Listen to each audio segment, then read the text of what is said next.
Débutons cette revue de presse économique africaine avec la version numérique du JeuneAfrique.com. Le journal de Béchir Ben Yamid titre Cameroun, bataille d'influence autour de la Sodécoton. Le journal s'intéresse au conflit qui oppose le groupe Adven qui veut devenir l'actionnaire de référence du principal opérateur agro-industriel du septentrion camerounais aux élites locales et producteurs. Le Cameroun connaît une amélioration de 3,6% de son produit intérieur brut 2020 suite à l'opération de rebasing, informe Business in Cameroon. L'économie.com, sur son site d'information, s'intéresse au tourisme interne. Le journal fait savoir que administration, acteurs privés et communautés territoriales décentralisées sont interpellés. Selon le ministre du Tourisme, ils doivent œuvrer pour la consommation de potentialités du Cameroun en la matière, surtout dans un contexte où le secteur a durement été éprouvé par la pandémie du Covid-19.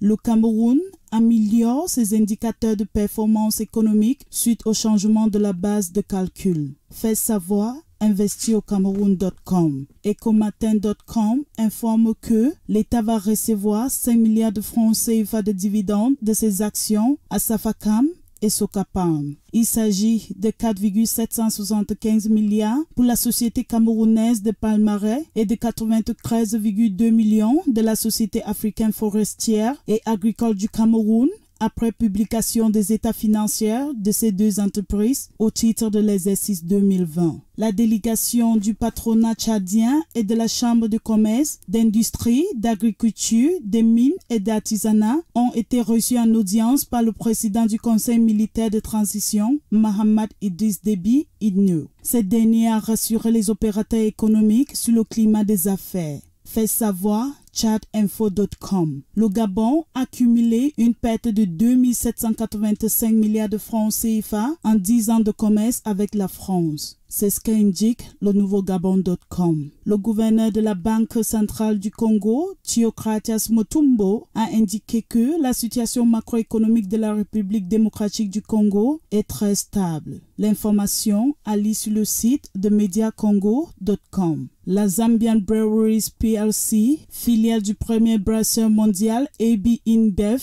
compte débourser cette année une enveloppe de 18 millions de dollars dans le développement de ses activités. Les détails à lire sur Ecofin. Financial Afrique dans sa rubrique Finance, titre Guinée-Bissau. 22 milliards de francs CFA d'obligations de relance levées sur le marché financier de l'UMOA. Concluons cette revue de presse économique africaine avec ecodafrique.com. Le journal titre Nigeria.